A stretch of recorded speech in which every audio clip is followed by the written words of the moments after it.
Alright, on today's video I'm going to show you how to do something a little different. This is not car related, but if you own a house or any type of property and you probably use lawn equipment, you're going to probably have a weed eater. Now this right here is a Toro Powerhead.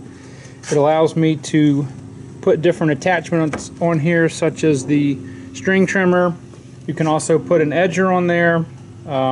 You can put a hedge clipper, a blower, all by disconnecting the lower half of it here. So it's very useful. You don't have to have 3 or 4 different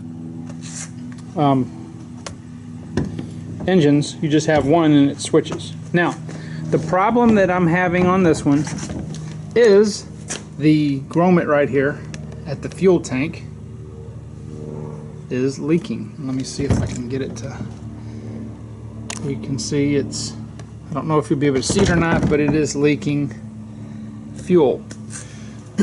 So a lot of people are intimidated by lawn equipment. I don't know why. It's very, very easy to work on.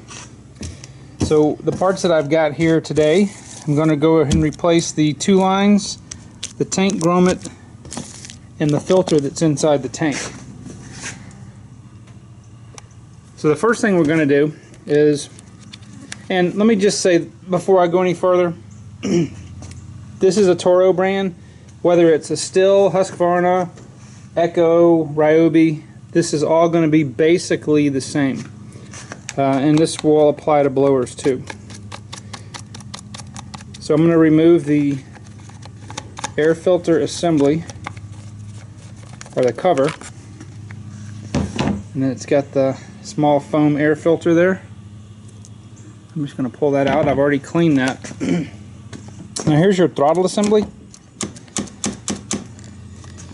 and what we want to do is we want to remove the 2 bolts or 2 screws that are here,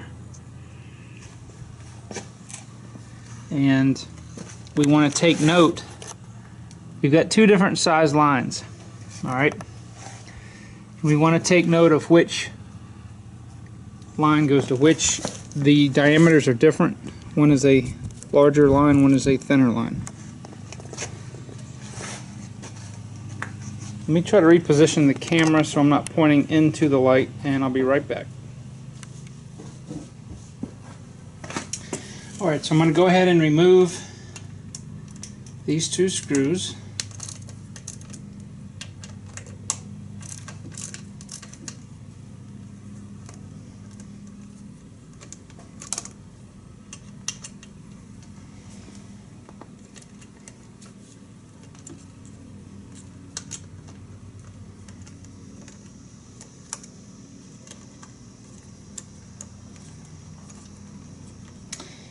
Now I have done this job on this particular Toro probably about 1.5 years ago. I replaced the lines and the filter. I did not replace the grommet. And the reason the grommet probably has gone bad, this is only about 4 years old, is probably, my guess is going to be the ethanol fuel that was run through it. Alright, so what I did was I went ahead and there were 3 bolts holding the fuel tank to the bottom of the engine, and I went ahead and took the bolts out here that go through the air filter housing and then go through the carburetor. And the carburetor mounts right there. So what I'm going to do now is I'm going to take a screwdriver, and the only reason I took this loose right here was so I could get to the back of the bulb right there. So I'm going to take a screwdriver and slide this off. This is the looks like the larger diameter, but these 2 hoses right here are just something I had gotten last year when these started leaking. So I want to make sure when I pull this grommet off, because one of them is attached to the small fuel filter that's in the tank, which looks like that, and the other one just goes down into the tank. Let me see if I can pull this off here. Alright, so yeah, it looks like the inlet here, this is the carburetor inlet, goes down and is the hose that is attached to the fuel filter, and the other piece here just goes to the priming bulb. Okay, so what I did was I just took a flat bladed screwdriver and pried the grommet up, and I'm going to very carefully pull this out.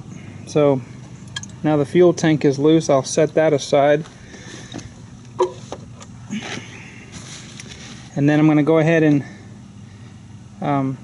remove this line, and then remove the line here at the primer bulb.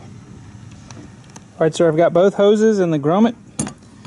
I've attached the filter and its little spring clip on there. And I've got the hoses about the approximate length of the old one. Had to take the old filter off to get the spring, that little spring clip. Now what we have to do is take the gas tank and insert the assembly in here. And I'm going to need both hands to do this, and I'll show you what it looks like when it's done. Okay, so I went ahead, I've got both hoses connected. I went ahead and connected the carburetor and air cleaner assembly. Now all I have to do is put the bolts in for the gas tank and then for the pull start.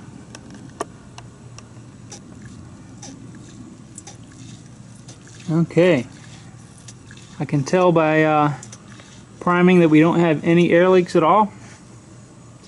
So I'm going to put the cap back on the tank, and then I'll tilt this up.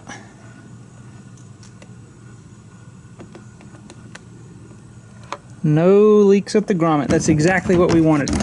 Now I could have just replaced the grommet itself here, but the lines were already getting brittle. And this is what gas will do. Since I changed these lines off, I haven't been running any ethanol. I run ethanol-free fuel in this, so hopefully this repair will last a couple of years. This repair probably is going to cost you about $30 plus the time that you've got the machine down. So it's very easy. You can go online, buy the parts, and do it yourself. So on the next project, I've got a Husqvarna blower that we're going to do the same thing to, and I'm going to show you. It's basically about the same procedure, even though it's a different machine.